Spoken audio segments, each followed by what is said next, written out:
왜냐하면 이게 사고 안 날 확률이 100%가 되거든요. 사고 날 확률이 0%야 되거든요.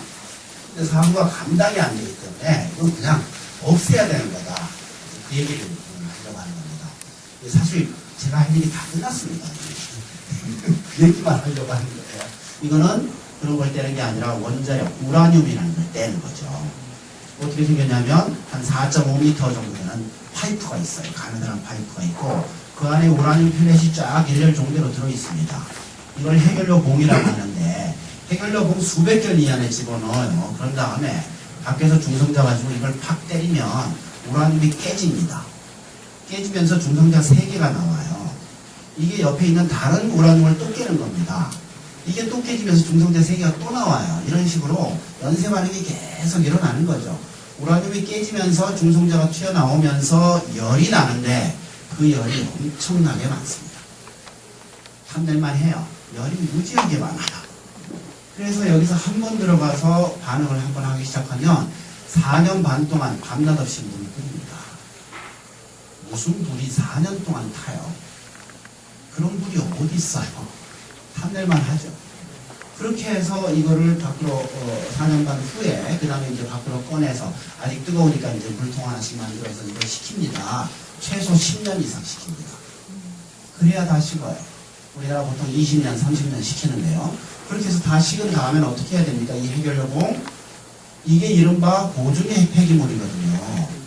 또는 사용 후 해결료 이렇게도 부릅니다. 똑같은 말인데 이거 어떻게 해야 돼요? 안전하게 보관해야죠. 얼마 동안? 그게 최소 10만 년이에요. 그게 문제입니다. 10만 년 동안 안 깨질 방을 만들어서 고이 보관하고 있어야 돼요. 거기서 만약에 방사능이 나오면 큰일 나는 거죠. 이게 문제인 겁니다. 근데 문제는 10만 년 동안 안 깨질 방을 만들 기술이 우리 인간이 없어요. 없어요, 그 기술. 앞으로도 없을 것 같아요. 이거 어떻게 해야 돼요? 큰일 난 겁니다. 뒷감당할 수 없는 짓을 벌여버린 거예요. 200년 후손, 1000년, 10,000년 후손, 5만 년, 10만 년 후손까지 원망할 수밖에 없는 거죠. 이 위험한 쓰레기 놔두고 제대로 안 지키면 자기들이 죽게 생겼고 할 수 없이 군인이 와서 미사일 박히지 못하게 지켜야 되는 거고 애들 못 들어가게 선생님들이 지켜야 돼요. 그리고 지하수 못 들어가게 엔지니어들이 지켜야 돼요.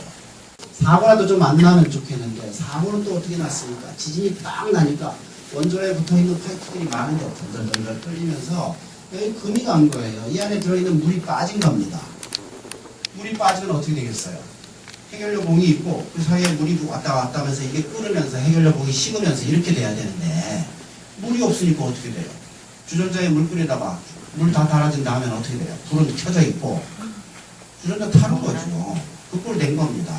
이 안에 들어있는 해결료 봉 금속으로 돼 있죠? 녹아버렸어요. 안에 들어있는 우라늄 이것도 역시 금속이거든요. 녹아버렸어요.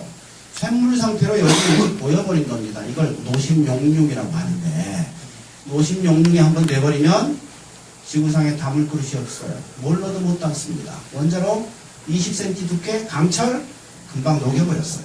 최소 3,000톤은 돼야지. 저는 하루에 10,000톤 이상이 나오고 있다 이렇게 보고 있습니다. 그러나 사실 오염수가 얼마나 나오는지 아무도 몰라요. 사실은 모릅니다.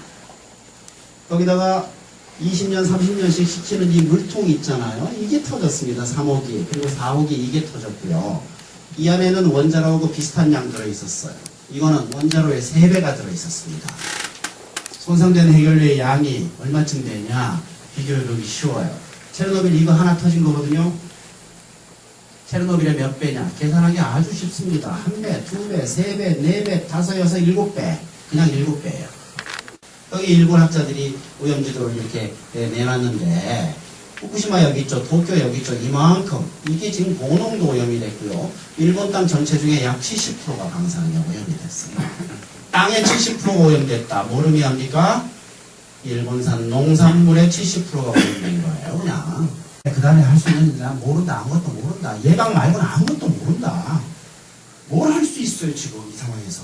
땅이 오염돼 버렸는데. 다른 다 잊어버리시더라도 이건 잊지 마십시오. 만일 한국에서 핵사고 났다 어떻게 해야 돼요? 그냥 이민 가야 돼요. 정부가 절대 이렇게 솔직하게 얘기 안 해줍니다.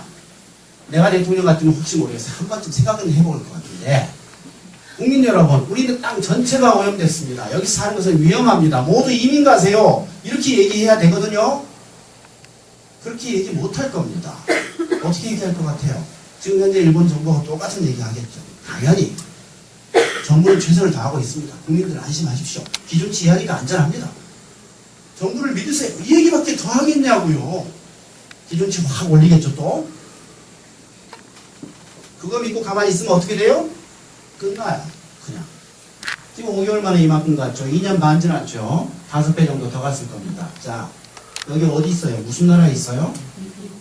미국이 있어요. 미국까지 다 쓸까요? 다음 것 같아요. 뉴스에 살살살 나옵니다. 미국 서해바다 쪽, 캘리포니아 쪽, 그쪽에 세슘 나온다는 뉴스가 조금씩 나오기 시작해요. 과거에 3번의 핵사고가 있었다. 3마일, 체르노빌, 후쿠시마. 그렇죠? 이 대형 핵사고의 공통점을 찾으면 그게 핵사고의 원인과 관련이 있거나 핵사고 원인 자신이거나 하지 않을까 그런 생각을 한 겁니다. 그래서 그 공통점을 한번 찾아봤어요. 3마일 핵사고를 보니까요. 한 사람이 실수한 거예요. 가서 그러니까 그렇게 꺼야 되는데 거꾸로 끈 겁니다. 터진 거예요.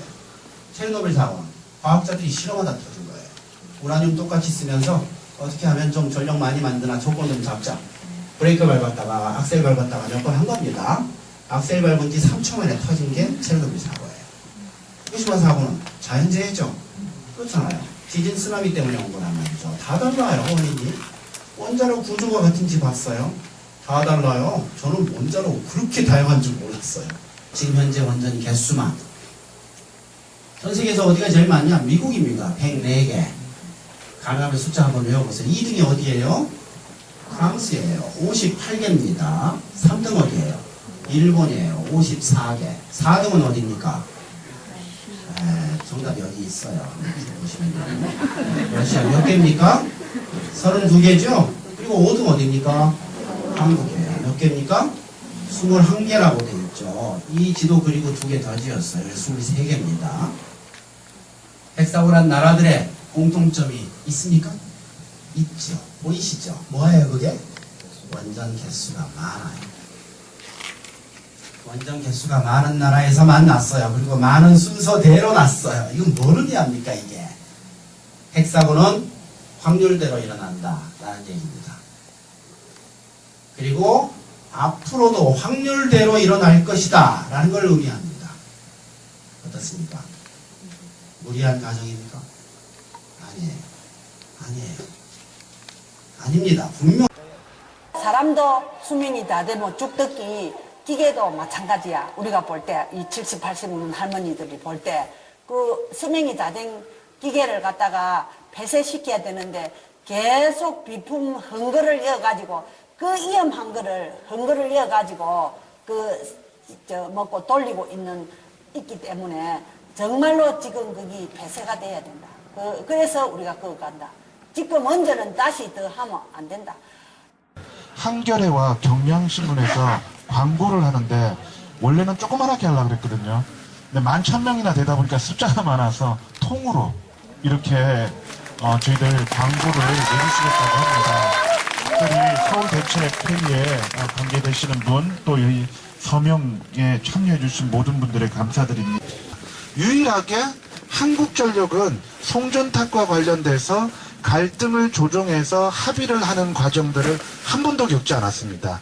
왜냐하면 때리고 잡아가고 구속시켜서 원래대로 지금까지 수만 개의 송전탑을 자기 마음대로 꽂아왔기 때문입니다. 더더구나 얼마나 옛날에는 극악스러웠냐면 옛날에는 지금 우리나라의 송전탑 중에 절반 숫자는 보상금도 아예 안 줬습니다. 철탑 쓰는데도. 극악스럽게 흘러왔는데 이 밀양의 사태를 겪으면서 이게 얼마나 이 시대에 맞지 않는지를 어르신들이 몸으로 보여준 것입니다. 다시는 여러분들이 어느 지역에 사시는지 모르지만 여러분들이 이 문제에 또다시 이와 같은 모습으로 결합하고 아파하지 않기 위해서라도 이 밀양의 문제 여러분들 의미 있는 열매를 맺을 수 있도록 도와주셔야 되는 겁니다. 전기로 아무리 뜨뜻하게 해봐야 사람의 체온만큼 우리를 따뜻하게 하고 감동을 주고 지치지 않고 계속 달려갈 수 있도록 도와주는 것은 없다고 생각이 듭니다. 여러분들이 마지막 순간까지도 이 할머니들 손을 놓지 않고 그 끝에서 여러분들 같이 뵐 수 있다면 아마 이 싸움이 끝난 뒤에도 이 어르신들이 희망을 가지고 또 밀양을 위해서뿐만 아니라 다른 지역을 위해서도 그분의 그 힘을 충분히 나눌 수 있을 겁니다. 여러분들이 그 마지막 자리에까지 함께 해주시기를 다시 한번 부탁드리면서 오늘 여러분 문화제 함께 해주셔서 감사합니다.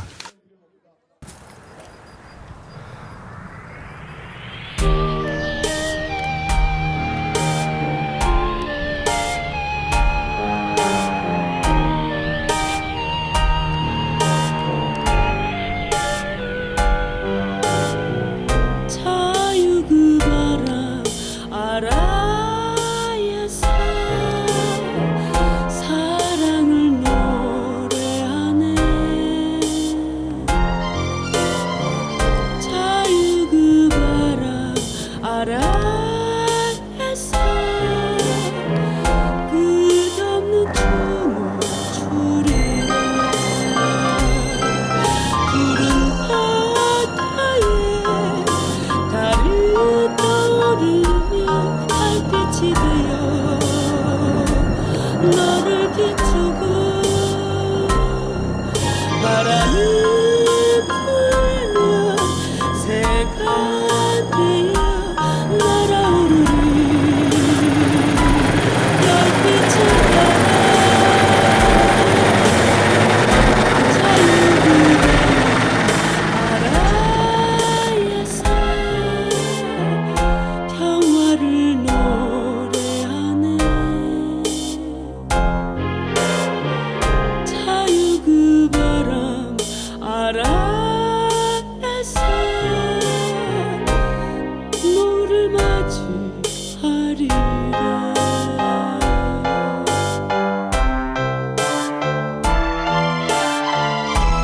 끝없는 여행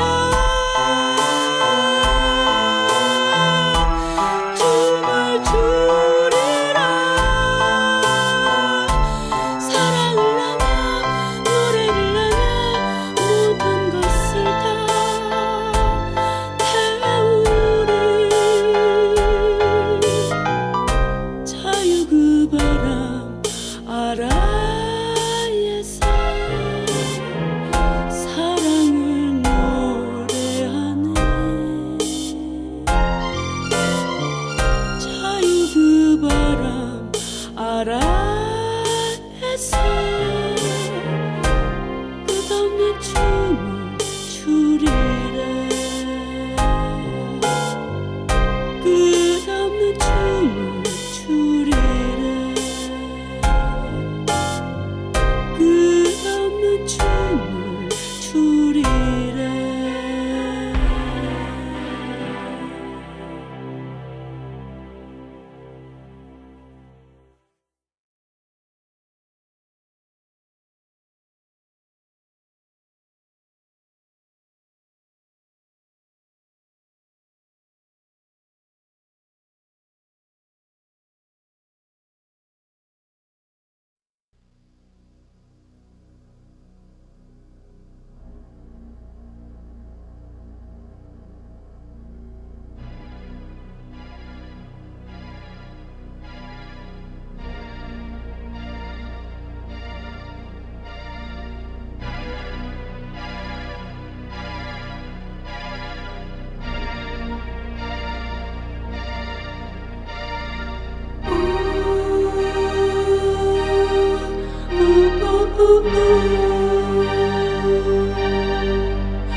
추리래